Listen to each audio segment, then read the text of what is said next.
Hello, everyone. I'm Ian Smith here with FedSmith.com. Can you believe it's almost fall already? It seems a little hard to believe. The summer has just flown by, at least for me, probably a lot of you as well. And part of what that means is that open season is coming up. And that, of course, is the time where current and former federal employees who are under the Federal Employees Health Benefits Program or the Postal Service Health Benefits Program pick their benefits programs for the coming year. And OPM has made an important change regarding adding a spouse or a child to your FEHB coverage for open season for the coming year. That's the purpose of this video today. I want to go over the details of that. What's happened is the Office of Personnel Management, or OPM, has gone from spot checking a sample of family members being added to an FEHB program to checking every single one. So if you miss the paperwork, then the family member doesn't get added. And so in this video, I'll walk you through exactly what's changed, what documentation you're going to need, and who actually qualifies as a family member under FEHB. Let's take a look at the details. So first, a little bit of history. It's important to note that this policy change did not come out of nowhere. Back in 2022, the Government Accountability Office looked into the FEHB program and found something OPM had not been tracking: family members who no longer qualified for coverage or never did, staying enrolled with no system in place to catch them. GAO estimated that a full audit could save somewhere between $360 million and $1 billion.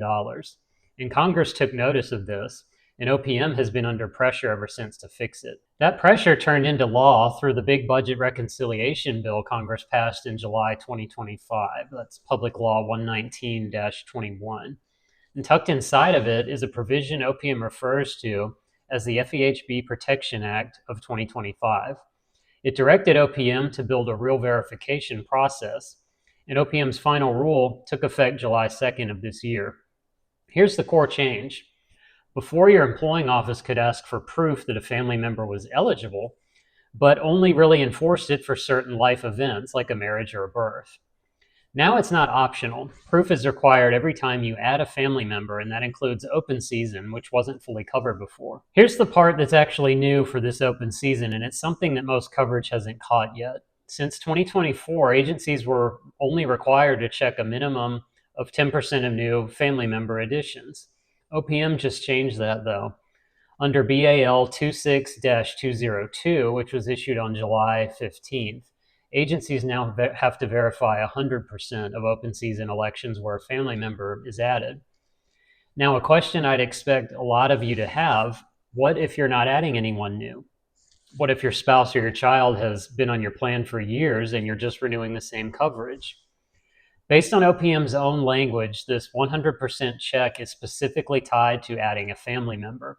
If you're not making a change, it suggests that you're not automatically pulled into this new review. That having been said, don't read that as a permanent pass, because OPM and your employing office have always had separate authority to ask for proof of eligibility on anyone already enrolled at any time, open season or not. So this year's change is about new additions, but it's not the only way you could ever be asked to verify someone. Before we get to the paperwork, though, it's worth being clear on who actually counts as a family member under FEHB statute. Your spouse qualifies. Your children under age 26 qualify, whether they're biological, adopted, step, or foster children. And a disabled adult child can stay in your plan past age 26 as long as the physical or mental disability existed before the child turned age 26. On the other side, grandchildren, parents, domestic partners, and former spouses are not eligible, no matter how financially dependent they are on you. So what actually counts as proof? For a spouse, that's a government-issued marriage certificate. For a child, a birth certificate, or in the case of adoption, a final adoption decree. If you're keeping a disabled adult child on your plan past 26, you'll need medical certification confirming that the disability existed before that child turned age 26.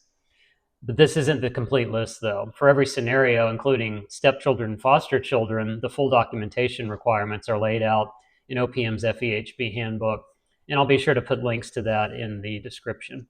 If your documentation doesn't hold up or you don't provide it at all, that family member won't be added to your coverage. If the family member was already added pending review, that coverage can be removed. Your employing office has to notify you of that decision, and you do have a window to push back. You can request reconsideration within 60 days, but once that reconsideration decision has been made, it's final. There's no second round after that. Here's what I'd actually do before open season opens. If you know you're adding a spouse or a child this year, track down that marriage certificate or birth certificate now, not in the middle of the enrollment window. It's also worth taking a second look at who's currently on your plan.